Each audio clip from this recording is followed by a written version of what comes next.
we're meeting up with Clark Wendlandt and Amanda Masters in Florence, Alabama, as they tackle some tail racing on Pickwick Lake. You know, the first time I met Amanda, I knew she's passionate about fishing. I mean, there's no doubt about it. Tell me how you got started fishing. You fished your whole life? I fished growing up with my dad and grandpa, and I ended up swimming in college. So after I was done, I still needed that competition. So I started fishing tournaments with my dad and uncle, and then I've been hooked. It's kind of something you just can't get enough of. So it's on TV all the time, it's on the computer, it's something that I use as a learning tool as well. So I get to watch my anglers fish, and I also get to see the rhyme and reason why they're doing what they're doing on the water, and it helps me in a professional and a personal level. White bass, that's cool. You know, fishing with Amanda was just fun. She is somebody that's a lot like me in that she wants to understand why those fish are there. When I catch one, I want to know why it was there because I want to repeat it. I want to go back and catch that same fish again. She was exactly the same way. It's kind of like a game, so I want to know what the fish are doing, why they're doing it, depending on the weather, the wind, the water clarity, and it's something that you try to figure out because you know where they are next time. And when you do figure them out and you trust your instincts and you trust your gut and they're there, it's just kind of reassuring that you're doing the right thing and you're paying attention and all the pieces come together.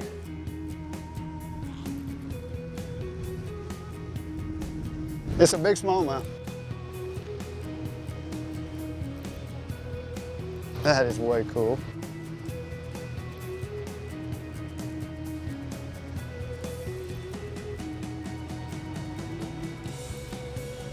That's a big one. Oh my gosh.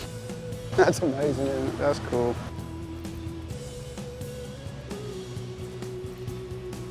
Gosh, he took good. That's what you come up here in this tail race for, is you just never know. Never know what you're going to catch. But that's over a 4-pound smallmouth, easy. I mean, that's a big one.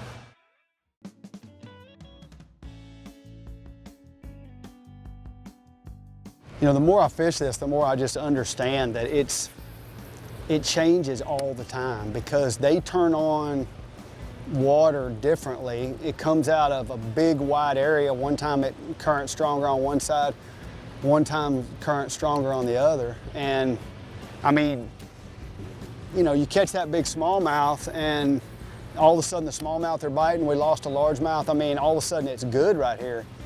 But earlier it wasn't any good. You just gotta kind of keep revisiting it and kind of keep fishing it until you figure it out. This is my first time fishing this close to the dam, and it's crazy to see how much this heavy current plays a part in where these fish like to hang out. Yeah. Yeah, I mean, it intimidates you a little bit. You know, that's why we got our life jackets on, but they like, what I've learned is they just like seams, and it's really strong there, not so strong right here. So there's a seam right there, and that's where they seem to want to be. So it's a little calmer here, but they have easy access to their food. To the food. Shooting out. Shooting by, right.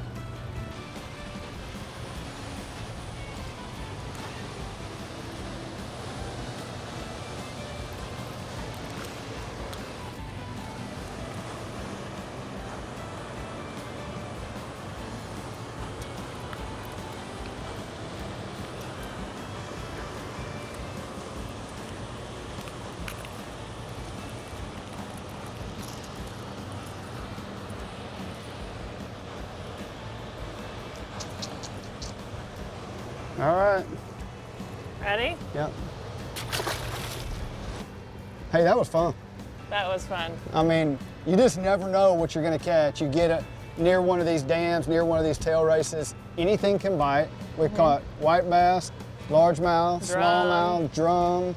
A lot of firsts for me. I've never fished this close to the dam before, and it was really cool to see how the currents play a really big role in where these fish like to hang out, and it's been pretty neat seeing all these birds hunt, and there's just such a huge supply of life here. Yeah, and you can just tell it's alive. Yep. It's definitely alive. So It's been an it's awesome been fun. day. Yeah, it has. Yep.